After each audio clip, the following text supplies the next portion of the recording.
ఈరోజు ఒక మాటని తీసుకుందాం. క్రైస్తవులకి విశ్రాంతి దినం ఎప్పుడు? క్రైస్తవులకు విశ్రాంతి దినం ఎప్పుడుంది? విశ్రాంతి దినం గురించి క్రైస్తవులందరికీ తెలుసు అని అనుకుంటున్నారు. విశ్రాంతి దినం గురించి క్రైస్తవులు తెలియకుండా బ్రతుకుతున్నారు అని తెలుసుకుంటున్నారు. విశ్రాంతి అంటే పని చేసి విశ్రాంతి తీసుకోవాలని అనుకుంటున్నారు. ఏం పని చేయాలి, ఏం పని చేసుకుంటే విశ్రాంతి వస్తుందో కూడా వాళ్ళకి తెలుసు అని అనుకుంటున్నారు. అవునండి, నిజంగా విశ్రాంతి దినం అంటే ఏంటి? ఆ విశ్రాంతి దినంలో ఏ పని చేయాలి, ఏ పని చేసుకోకూడదు అని మనం ఆలోచన చేద్దాం. అయితే దేవుడు 6 రోజులు కష్టపడి విశ్రాంతి తీసుకున్నాడు. ఆ విశ్రాంతి దినమును పరిశుద్ధపరిచాడు. కనుక మేము కూడా 6 రోజులు పని చేసుకొని ఒక దినాన్ని విశ్రాంతి దినం తీసుకొని ఆ దినాన్ని దేవునికి అర్పిస్తాము. అప్పుడే అది దేవునికి ఆరాధన సమయము, అది విశ్రాంతి దినము అని అంటున్నారు. మరి దేవుడు 6 రోజులే కష్టపడ్డాడా? ఆలోచన చేయాలండి. దేవుడు కష్టపడింది 6 రోజులే కాదు, ఇప్పటి వరకు కూడా దేవుడు కష్టపడుతూనే ఉన్నాడు. మన కొరకు ఆలోచిస్తూనే ఉన్నాడు. దినదినము మన కొరకు ఎదురు చూస్తూనే ఉన్నాడు. ఆ దేవుడు నిరంతరం పనిచేస్తూ ఉంటే ఒక ఆదివారం రోజే ఆ దేవునికి సమయం ఇస్తానని అంటున్నారేంటి? ఆలోచన చేయాలిగా. అసలు విశ్రాంతి దినం అంటే ఏమిటి? విశ్రాంతి దినం గురించి దేవుడు ఏమన్నాడని మనం బైబిల్ని పరిశీలించగలిగితే నిర్గమాకాండము 20వ అధ్యాయము 8వ వచనం, విశ్రాంతి దినమును పరిశుద్ధముగా ఆచరించుటకు జ్ఞాపకముంచుకొనుము. ఎలాగండి? విశ్రాంతి దినమును పరిశుద్ధముగా ఆచరించుటకు జ్ఞాపకముంచుకొనుము. పరిశుద్ధముగా అంటే ఒక ఆదివారం రోజు ఉదయాన్నే లేచి తలస్నానాలు చేసి మందిరానికి వెళ్ళి అదే పరిశుద్ధ ఆరాధన అనుకుంటున్నారు. కానీ అలా కాదండి. ఆరాధనకు వెళ్తున్నారు, ఆరాధనలో ఉండాలి. ఆ ఆరాధనలో ఉన్న క్షణం ఎలా ఉంటున్నారు, ఆరాధన అయిపోయిన తర్వాత ఎలా ఉంటున్నారు, అది చూసుకోవాలి కదా. అది దేవుడు ఎలా ఉండాలంటున్నారంటే పరిశుద్ధంగా ఆచరించుటకు జ్ఞాపకముంచుకొనుము. పరిశుద్ధంగా నీ హృదయ శుద్ధితో దేవుని మందిరంలో అడుగు పెడుతున్నావా? హృదయం శుద్ధి చేసుకొని హృదయ శుద్ధితో ఆలయానికి వెళ్ళి దేవుని మాటలు వింటున్నావా? అది కూడా చూసుకోవాలి కదా. దేవుని మాటలు వినాలి, దేవుడు చెప్పిన విధంగా మన బ్రతుకులు ఉండాలి. విశ్రాంతి దినమును పని చేయకూడదు అని దేవుడు చెప్పేశాడండి. ఎందుకంటే దేవుడు విశ్రాంతి దినమును పరిశుద్ధపరచెను. విశ్రాంతి దినమును పని చేయువాడు మరణ శిక్ష విధింపబడును. ఇశ్రాయేలు కాలంలో విశ్రాంతి దినమును ఆచరించారు. వారు అలా ఆచరించి ఆ విశ్రాంతి దినమును పనిచేసిన వాడు ఎలా ఉండాలి? వాడు బ్రతకకూడదు. వాడు ఎలా చనిపోవాలి? వాడు బ్రతకక చనిపోవాలని చెప్పి వారు అలా ఆచరించారు. ఎలా చంపారని మనం బైబిల్లో చూడగలిగితే నిర్గమాకాండము 31వ అధ్యాయము 15వ వచనం, ఆ విశ్రాంతి దినమున పనిచేయు ప్రతి వాడును తప్పక మరణ శిక్ష నందును. ఆ విశ్రాంతి దినమున పనిచేయు ప్రతివాడు తప్పక మరణ శిక్ష పొందును. విశ్రాంతి దినమున పనిచేయు వాడికి మరణ శిక్ష విధింపబడను. మరి ఈరోజు విశ్రాంతి దినము ఒక ఆదివారం అనుకుంటున్నారు. ఆ ఆదివారం నాడు ఏం చేస్తున్నారండి?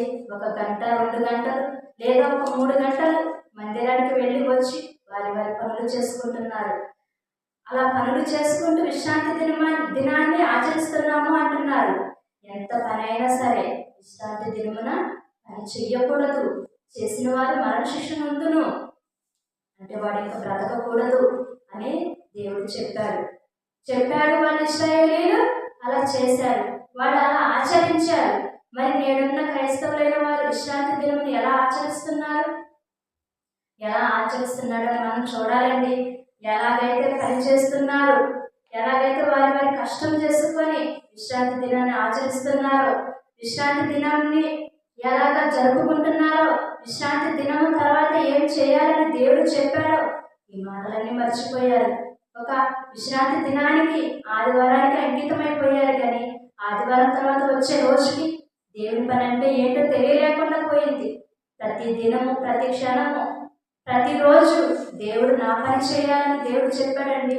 6 దినాలు దేవుడు సృష్టిని కలిగించాడు. 6 దినాలు సృష్టిని కలిగించాడు. 6 దినాలలో ఒక క్షణం కూడా దేవుడు ఊరుకుండలేదండి. మన కొరకు మనం ఈ భూమి మీదకు రావాలని కేవలం మన కొరకే దేవుడి సృష్టిని కలగజేశాడు. మన కొరకే కలగజేశాడు. ఈ విశ్రాంతి దినాన పని చెయ్యాలి. మీరు నా కొరకు బ్రతకాలి. మీరు నా కొరకు పుట్టినవారు. మిమ్మల్ని నేను కావాలని భూమి మీదకు పంపించాను. తిరిగి నా చెంతకు రావాలని దేవుడు మనకి పని అప్పగించాడండి. ఏంటో ఆ పని మనం చూడాలి. ఏం చేయమని దేవుడు చెప్పాడో దాని ప్రకారం ఈ భూమి మీద మనము జరిగించాలి. మరొక మాటలు మనం చూడగలిగితే సంఖ్యాకాండము 15వ అధ్యాయము 32వ వచనం. ఇశ్రాయేలీయులు అరణ్యంలో ఉన్నప్పుడు ఒకడు విశ్రాంతి దినమున కట్టెలు వేరుచుంట చూచిరి. కట్టెలు ఏరుట చూచిన వారు మోషే యొద్దకును అహరోను యొద్దకును సమాజం యొద్దకును వారిని తీసుకొని వచ్చెను. విశ్రాంతి దినమున వాడు పని చేయకూడదు. అలా చేసిన వాడిని అలా ఎక్కడికి తీసుకొచ్చారండి? మోషే యొద్దకును అహరోను యొద్దకును. ఇశ్రాయేలీలకు నాయకుడిగా ఉన్న మోషే యొద్దకును అహరోను యొద్దకును వాడిని తీసుకొని వచ్చారు. అక్కడ ఏం చెబుతున్నారండి? ఏం చేశాడని వాడిని అడిగి తీసుకొచ్చారు. వీడు విశ్రాంతి దినమున పని చేశాడు. నేను చేయవద్దన్న పని చేశాడు కనుక వీడిని ఏం చేయాలి? రాళ్లతో కొట్టి చంపండి. రాళ్ళు రువ్వి చంపారండి. ఎందుకంటే చెయ్యకూడని పని చేశాడు. చేయవద్దని చెప్పి పని చేసినందుకు విశ్రాంతి దినమున పని చెయ్యకూడదు, అది నా కట్టడ, నా ఆజ్ఞ అని దేవుడు చెప్పాడు. దేవుని మాట మీరినందుకు ఏం జరిగింది? అతడు చంపబడ్డాడు. దేవుని మాట మీరినందుకు అతడు చంపబడితే ఈ కాలంలో పూర్తిగా విశ్రాంతి దినమునే ఆచరించేవారిగా ఉన్నారు. పూర్తిగా ఆచరిస్తున్నారు. ఎలా ఆచరిస్తున్నారండి? విశ్రాంతి దినమున ఏం చేయాలని దేవుడు చెప్పాడు. ఎలా ఆచరిస్తున్నారు? ఎలా ఆచరిస్తున్నాడు? ఏమని దేవుడు రాయించాలని మనం బైబిల్లో చూడగలిగితే హోషేయ గ్రంథము 2వ అధ్యాయము 11వ వచనము. ఉత్సవ కాలములను, పండగలను, అమావాస్యలను, విశ్రాంతి దినమును, నియమక కాలములను మాన్పిత్తును. ఎలా ఉంటున్నారండి ఈరోజు? విశ్రాంతి దినము. ఈరోజు విశ్రాంతిని తీసుకుని వారు ఉత్సవాలు చేస్తున్నారు, పండగలు చేస్తున్నారు. పండగ పేరుతో దేవుణ్ణి అవమానపరుస్తున్నారు. పండగ వచ్చిందని సంతోషిస్తున్నావే, ఆ దేవుని కోసం నువ్వేం చేశావు? ఆలోచించాలండి. దేవుని కొరకు పుట్టిన నీవు దేవుని కోసం ఆలోచించాలి. దేవుని పని చెయ్యాలి. చెయ్యకూడని పనులు చేసి దేవునిని విసిగించి ఉత్సవాలు చేయమని దేవుడు చెప్పలేదు. ఉత్సవాలు చేయమనలేదు. పండగలు చేయమని దేవుడు చెప్పలేదు. బైబిల్లో ఎక్కడ ఇవి చేయాలని చెప్పలేదు.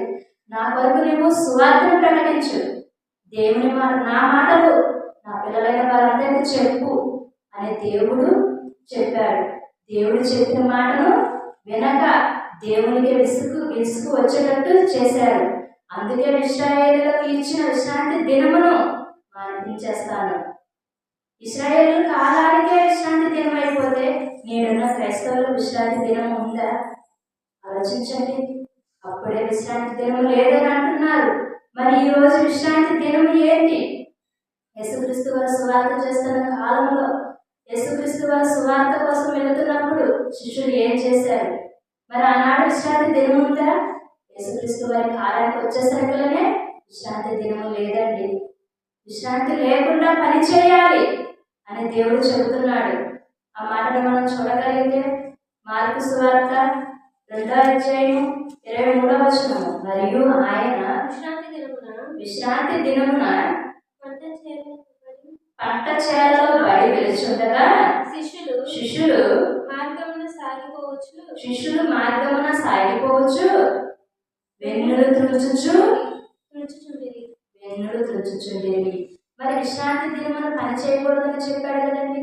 విశ్రాంతి దినమున పని చేసిన వాడు రాళ్లతో కొట్టి చంపబడును, అతనికి మరణశిక్ష విధింపబడును అని ఇశ్రాయేలీయుల కాలంలో చెప్పాడు కదా, ఇశ్రాయేలీయులకు చెప్పాడు కదా. మరి యేసుక్రీస్తు వారి వెంట వెళుతున్న శిష్యులు ఏం చేస్తున్నారండి? పంట చేల మీదుగా వెళుతున్నారు. విశ్రాంతి దినమున ఆయన విశ్రాంతి దినమున పంట చేలలో నుండి వెలుచుండగా శిష్యులు మార్గంలో పోవచ్చు వెన్నులు త్రుంచుచుండిరి. అంటే వారు పని చేశారు కండి, వారు ఆకలి వేసి తినడానికి వెన్నులు త్రుంచుచుండిరి. మరి మీరేం చేయాలి అంటే యేసుక్రీస్తు వారి కాలానికి వచ్చేసరికి విశ్రాంతి దినమును ఆచారం లేదు, ఆచారాలు లేవండి. విశ్రాంతి దినమును అప్పుడే మాన్పించేశాడు దేవుడు. మాన్పించేసిన తర్వాత మరి ఏం చేయాలి? మాన్పించేసి విశ్రాంతి దినమును స్వస్థపరిచారు. స్వస్థపరిచారండి. విశ్రాంతి దినం లేదు, ప్రతి దినము పని చేయాలి అని చెప్పారు యేసుక్రీస్తు వారు. అందుకే రాత్రనక పగలనక దేవుని మాటలు చెప్పాడు. దేవుని మాటలు చెబుతూ ప్రకటిస్తూ వెళుతున్నారు. వారికి క్షణం తీరకలేదండి. యేసుక్రీస్తు వారు బ్రతికింది 33.5 సంవత్సరాలే, కానీ ఈ లోకమంతా గుర్తుండిపోయేంత పని చేశారు. ఈరోజు యేసుక్రీస్తు వారిని చూసి యేసుక్రీస్తు వారి యొద్దకు వెళ్తున్నారు. ఆయన చేసిన కార్యాలను బట్టి, ఆయన చూపిన ప్రేమను బట్టి. ఆయన రోగులను స్వస్థపరిచాడు, పుట్టి వారికి మంచిగా బాగు చేశారు, కళ్ళు లేని వారికి కళ్ళు ఇచ్చాడు, రోగుల కొరకు వచ్చాడు. ఏ రోగుల కొరకు వచ్చాడండి యేసుక్రీస్తు వారు? ఆత్మ రోగుల కొరకు వచ్చారు. ఆత్మ రోగుల కొరకు వచ్చి ఆత్మ రోగులుగా ఉన్న మనమందరము దేవునికి దూరం అయిపోతున్నామని కేవలం మన కొరకే యేసుక్రీస్తు వారు వచ్చారు. మన కొరకే వచ్చారు. తన పని ముగించుకొని మరలా తిరిగి తండ్రి వద్దకు వెళ్ళారు. వచ్చిన యేసుక్రీస్తు వారు వచ్చిన దావన తెలుసుకొని తండ్రి వద్దకు వెళ్ళారు. మరి తండ్రి నుండి వచ్చిన మనము దేవుని వద్దకు వెళ్ళాలి కదా. ఈరోజు చనిపోయిన ప్రతి ఒక్కరూ ప్రభువునందు మృతులందున మృతులు ధన్యులు అని చెప్పుకుంటున్నారు. వారు ప్రభు కొరకు ఏం చేశారు? ఏ రోజైనా దేవుని సువార్తను ప్రకటించారా? ఏ రోజైనా నలుగురికి సువార్త ప్రకటించే వారిని పిలిపించి చెప్పించారా? ఆలోచించాలి కదా. దేవుని కార్యాలు చేయాలి, దేవుని సువార్త పనిలో ఉండాలి. 2025 సంవత్సరం వెళ్ళిపోయింది, 2026 సంవత్సరంలోనికి వచ్చాము. ఇంకా మనము బ్రతికి ఉన్నామంటే ఇది దేవుని చిత్తము. ఇంకా మనతో ఇంకా ఏదో పని ఉంది దేవునికి. అందుకే ఈ భూమి మీద మనము ఉండగలిగాము. పని ఉంది కనుకనే ఇంకొక సంవత్సరం ఉంది. 2020 సంవత్సరం, 27వ సంవత్సరం కూడా రాబోతుంది. మరి ఆ సంవత్సరం కల్లా భూమి మీద ఉంటామా ఉండమా కూడా మనకు తెలియదు. ఉండే ఈ కొద్ది రోజుల్లో, కొద్ది దినాలలో దేవుని కొరకు ఆలోచించాలి. దేవుని స్వార్థ పనిలో మనం ఉండాలి. విశ్రాంతి దినం అంటూ ఒక ఆదివారానికి అంకితమైపోకూడదండి. యేసుక్రీస్తు వారే ఉన్నన్ని రోజులు పనిచేశాడు. పనిచేసి ప్రార్థన చేసి దేవునికి సమర్పించాడు. అప్పుడే యేసుక్రీస్తు వారిని దేవుడు అంగీకరించాడు. మరి మన జీవితంలో మనం ఏం చేస్తున్నాము? మన జీవితంలో ప్రార్థన ఉందా? కుటుంబ ప్రార్థన చేసుకుంటున్నామా? కుటుంబంగా కలిసి దేవుని కొరకు ఆలోచన చేస్తున్నామా? ఆలోచించాలి ప్రియమైన దేవుని పిల్లలారా. మరొక మాటను మనం చూడగలిగితే లూకా సువార్త 13వ అధ్యాయము 14వ వచనం. యేసు విశ్రాంతి దినమున స్వస్థపరిచినందున ఆ సమాజ మందిరపు అధికారి కోపపడి మండిపడి విశ్రాంతి దినమును రావద్దని చెప్పాను. విశ్రాంతి దినమును దేవుడు మాన్పించాను కనుక యేసుక్రీస్తు వారి విశ్రాంతి దినమున స్వస్థపరిచను. అది యేసుక్రీస్తు వారికి తెలిసింది కదా. మరి ఆ అధికారికి ఎందుకు తెలియలేదు? ఆలోచించండి. అధికారికి ఎందుకు తెలియలేకపోయింది? ఎందుకు తెలియలేదంటే అప్పటికి కూడా వారు విశ్రాంతి దినంలో ఉన్నారనే ప్రతి వారం ఆచరిస్తూ వస్తున్నారు. వారికి అర్థం కాలేదు. కానీ యేసుక్రీస్తు వారికి తెలిసింది కనుకనే స్వస్థత పరిచయం. అలాగే ప్రార్థన కొరకు ఆయన వెలుచునే ఉన్నారు. ఈరోజు విశ్రాంతి దినంలో మేము పని చేయకూడదు అని యేసుక్రీస్తు వారు తను బ్రతికిన 33 సంవత్సరాలలో ఏ రోజు ఒక్క రోజు కూడా విశ్రాంతి తీసుకున్నట్టు బైబిల్ నందు ఎక్కడా లేదు. విశ్రాంతి లేకుండా యేసుక్రీస్తు వారు పనిచేశారు ఈ భూమి మీద. విశ్రాంతి లేకుండానే ఈరోజు మనం పగలంతా పని చేసుకుంటే రాత్రి విశ్రాంతి వస్తుంది. రాత్రికి హాయిగా నిద్రపోతున్నాము. మరి యేసుక్రీస్తు వారు ఎక్కడన్నా పడుకున్నట్టుందండి? ఒక్క చోటనే పడుకున్నట్టుంది. అది తప్ప మరి ఎన్నడూ ఆయన నిద్రపోలేదు.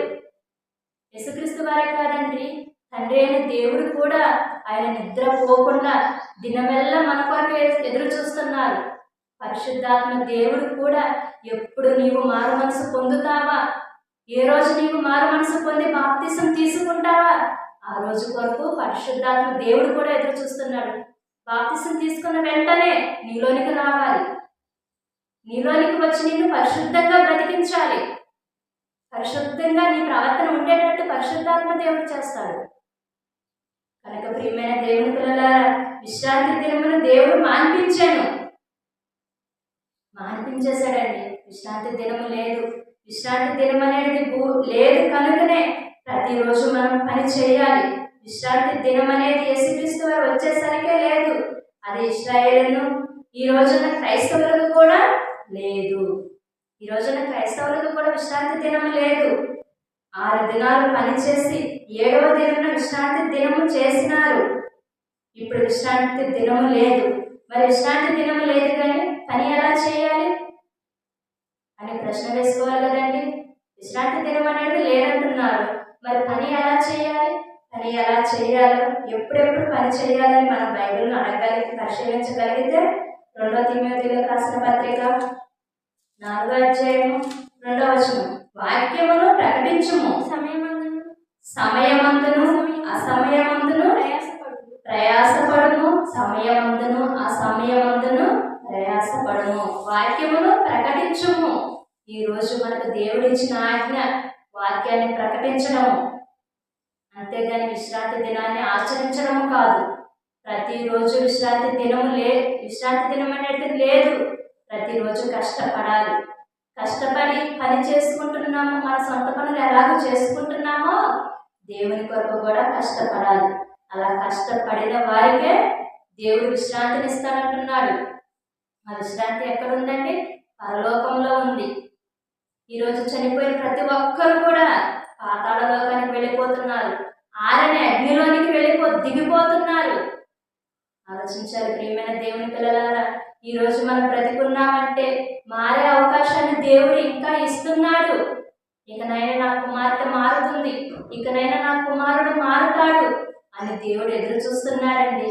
ఆ మార్పు కోసం దేవుడు ఎంతగానో ఎదురు చూస్తున్నాడు. ఆ మార్పులోనికి మనం రాకపోగా విశ్రాంతి దినాన్ని అంటూ ఆచరిస్తున్నారు, ఉత్సవాలు చేసుకుంటున్నారు, పండగలు చేస్తున్నారు. ఈ పండగలతో దేవునికి ఎంత ఆవేదన వస్తుంది ఆలోచించండి. ఒక తండ్రి చెప్పిన మాట తన కుమార్తెలు చెయ్యకపోతేనే తండ్రికి ఎంతో బాధ కలుగుతుంది. ఈ భూమి మీద ఉన్న తండ్రికి ఎంత బాధ కలుగుతుంది, మరి పరలోకముందున్న తండ్రికి? ఆలోచించండి ప్రియమైన దేవుని పిల్లలారా. మనం అందరము ఆత్మ సంబంధమైన బంధువులుగా ఉండాలి. ఆత్మ సంబంధమైన, ఎందుకంటే దేవుడు తన ఆత్మను మనకి ఇచ్చాడు. దేవుడు తన ఆత్మను మనకి ఇస్తే మనము మట్టుకు సొంత కార్యాలనే చేసుకొనిచున్నాము. యేసుక్రీస్తు వారి కార్యాలను చూడడం లేదు. కారణము అందరూ సాతాను వలలో చిక్కుకొని ఉన్నారు. సాతాను ఏం చేస్తుంది? ఈ శరీరాన్ని సుఖపెట్టాలి. ఈ శరీరంతో నువ్వు సుఖముగా ఉంటూ సంతోషంగా ఉంటూ దేవుని కార్యాలు నీకు అనవసరం అని శరీరం చెబుతుంది. ఆత్మ ఏం చేస్తుంది? దేవుని పని చేయాలి, ప్రార్థనకి వెళ్ళాలి. ప్రార్థనకి వెళ్ళి నేను వాక్యం చదవలేకపోయినా వాక్యాన్ని వినాలి. వినుట వలన విశ్వాసం కలుగుతుంది. వినుట దేనిని గురించి వింటున్నారు? క్రీస్తుని గురించిన మాటను బట్టి విశ్వాసం కలుగుతుంది. యేసుక్రీస్తు వారు ఎలాగైతే పని చేశారో ఆలోచించండి. యేసుక్రీస్తు వారు ఎంత పని అయితే ఈ భూమి మీద చేశారు, మనము కూడా అలాగే చేయాలి. ఒక పౌలు గారు ఎలా చేశారు? పౌలు గారు సౌలుగా ఉన్నప్పుడు సంఘాన్ని హింసించాడు. అదే పౌలుగా మార్చుకున్న తర్వాత ఆ సంఘం కొరకే తన ప్రాణాన్ని పెట్టాలని ఉంచాడు. 14 పత్రికలు రాశాడు పౌలు గారు. తన పత్రికలు చదువుతుంటే క్రైస్తవులైన వారు చదివితే కదా దాని గురించి అర్థమయ్యేది. చదవాలండి బైబిల్ మొత్తాన్ని. తన మనసులోని మాటలన్నింటినీ దేవుడు రాయించి మన చేతికిచ్చాడు. తన మనసులోని మాటలన్నీ చదివితేనే మనకు అర్థమవుతుంది. అలా చదవాలి. అలా చదివితేనే దేవుని గురించి తెలుస్తుంది. దేవుడు ఏం చేయమని మనల్ని ఈ భూమి మీదకు పంపించాడు, దేవుడు చెప్పిన విధంగా మనం ఈ భూమి మీద బ్రతుకుతున్నామో లేదో మనకు మనమే ప్రతిరోజు స్కాన్ చేసుకునే అవకాశం ఉంటుంది. ఈరోజు ఏదైనా ఒక చిన్న రోగం వచ్చిందంటే డాక్టర్ దగ్గరికి వెళ్ళి నాకు ఇలా ఉందని చెబుతున్నావు, మరి చనిపోయిన క్షణం ఎక్కడికి వెళతావు? నీ సుఖం కొరకు, నీ సంతోషం కొరకు ఆలోచిస్తున్నావే కానీ దేవుని సుఖం కొరకు ఆలోచిస్తున్నావా? దేవుని ఆనందపరిచే విధంగా ఆలోచిస్తున్నారా? ఆలోచించాలి ప్రియమైన దేవుని పిల్లలారా. ఎందుకంటే దేవుడు విశ్రాంతి దినాన్ని లేకుండా చేశాడు.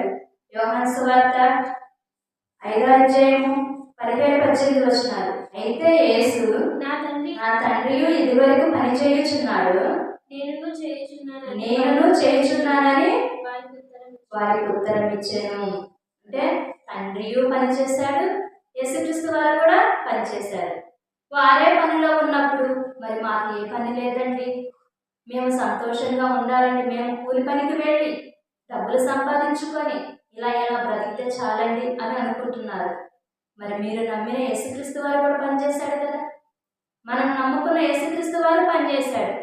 మనల్ని భూమి మీదకు పంపించిన తండ్రి అయిన దేవుడు కూడా పనిచేశాడు. అలా పనిచేశారు కనుకనే మనలను కూడా సమయమనగా అసమయమందును దేవుని సువార్తను ప్రకటించాలి. అలా ప్రకటించాలని దేవుడు మనకు శాసనాన్ని ఇచ్చాడండి. ప్రకటించాలని చెప్పాడు. ప్రకటించాలి. ప్రకటిస్తేనే పరలోకము. ప్రకటించకపోతే పరలోకం వెళ్ళలేరు.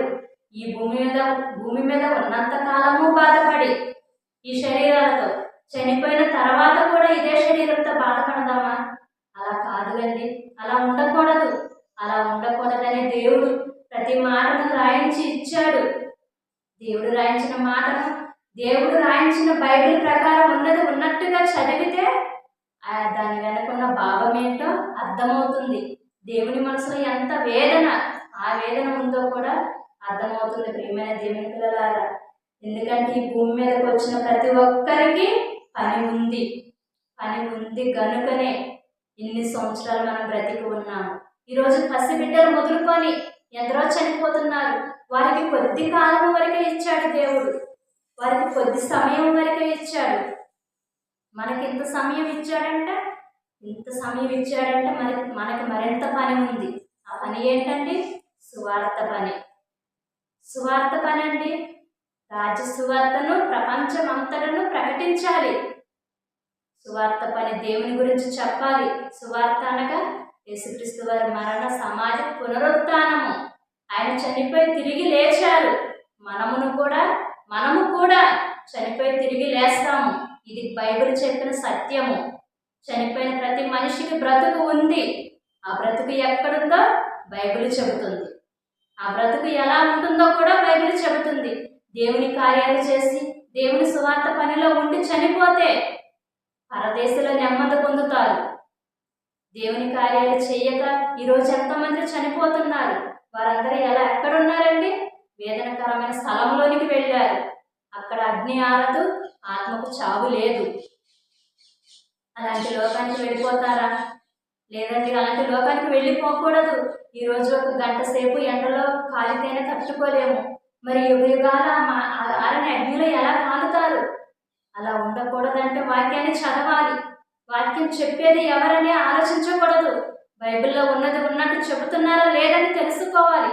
బైబిల్లో ఉన్నది ఉన్నట్టు చెప్తేనే వారికి అర్థమవుతుంది. అలా చెప్పేవారు ఉన్నారా? ఆలోచించండి ప్రియమైన దేవుని పిల్లలారా. అలా చెప్పేవారు చాలా కొద్ది మందిగా ఉన్నారు. అలా చెప్పిన వారిలో ఈరోజు జయశాలి గారు ఉన్నారు. ఆయన యొక్క మేము వాక్యం నేర్చుకున్నాము కనుకనే ఇక్కడ మాకు వాక్యం ఏంటో తెలిసి మేము ప్రకటన చేస్తున్నాము. మా సొంత మాటలు అయితే చెప్పటం లేదు. బైబిల్లో ఉన్నది ఉన్నట్టుగా మేము చెబుతున్నాము. ఎందుకంటే బైబిల్ ధ్యానం చేస్తున్నాము, బైబిల్ చదువుకుంటున్నాము. మాకు అర్థమవుతుంది దేవుని మనసు ఏంటో. మేము బైబిల్లో ఉన్నది ఉన్నట్టుగా చెబుతున్నాము. 6 దినాలు తండ్రి అయిన దేవుడు పనిచేశాడు. యేసుక్రీస్తు వారు కూడా పనిచేశారు కనుకనే విశ్రాంతి అంటూ మీకు లేదు. విశ్రాంతి లేకుండా, విశ్రాంతి తీసుకొనుకోకుండా మీరు పని చేయాలి. మీ దినాలు కొద్దివిగా ఉన్నాయి.